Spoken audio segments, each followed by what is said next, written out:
Minamatyaga ng Los Angeles Lakers si Luka Doncic sa Eurobasket, ito'y matapos bigyan ng maximum contract extension sa Lakers na worth $165 million sa 3 years deal.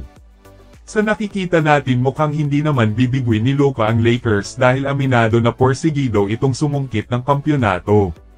Kamakailan lang nag-focus ito sa katawan, inalis niya ang timbang na hindi kailangan, kasama na doon ang isyo sa kanya ng Dallas na mataba daw at kailangan trade. Pero fast forward tayo, ito na ngayon si Luka mas lalong lumakas sa kanyang bagong katawan. Pasado para sa Lakers ang kanyang ipinakita sa Eurobasket at mukhang masaya ang Lakers dito dahil buo ang suporta sa kanilang bagong superstar despite kay LeBron James. Nitong mga nakaraang araw gumawa si Luka ng triple-double sa Eurobasket laban sa Belgium, umiscore ito ng 26 points, 10 rebounds at 11 assists na naging dahilan para isama ang pangalan niya para sa ika-4 na gumawa ng kasaysayan ng triple-double sa Eurobasket. Besides that, nakapagtala din si Luka Doncic ng 34 points at 9 assists na may kasama pang 5 steal sa pagkatalo laban naman sa Poland.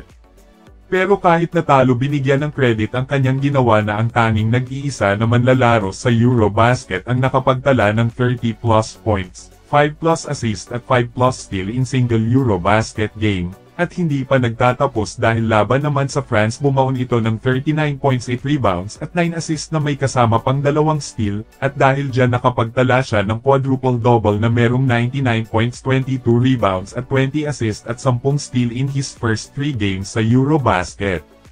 Sa mga ginagawa ngayon ni Luka sa Eurobasketball, naniniwala ka ba na kaya nitong dalhin ang Los Angeles Lakers sa kampyonato next season? Napakamot-ulo naman ang lahat sa pagbabalik ni Thanasis Antetokounmpo sa Milwaukee Bucks. May sense nga ba ang pagkuha o isang malaking paggamit lamang para manatili ang kanyang kapatid na walang iba kundi ang The Greek Freak na si Giannis Antetokounmpo?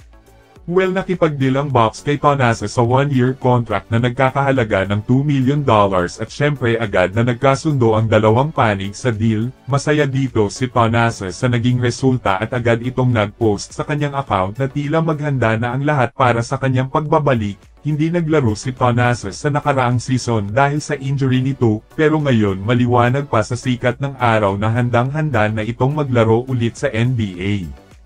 Tumaas na rin ang chance ni Giannis Antetokounmpo na manatili sa Milwaukee Bucks. Sa nakaraang araw, binalot ito ng mga rumors na ayaw na daw manatili ni The Greek Freak sa Bucks, pero ang pagpirma kamakailan ng kanyang kapatid ay malaking palatandaan ito na manatili pa siya sa Milwaukee Bucks.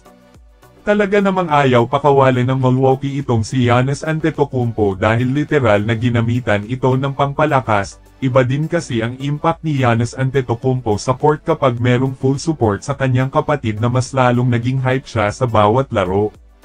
Well, naging maganda naman ang takbo ng Milwaukee Bucks sa nakaraang season, nagawa pa nilang makapasok sa playoffs, kaya lang bigla silang bumagsak matapos matamaan ng injury si Damian Lillard na naging dahilan upang malaglag sila sa paglipad patungo sa NBA Finals. Kasunod nun ay hindi na kayang dalhin ni Giannis Antetokounmpo ang koponan para sa tagumpay na inaasam-asam dahil winalis sila sa nakaraang season ng Indiana Pacers ni Tyrese Haliburton.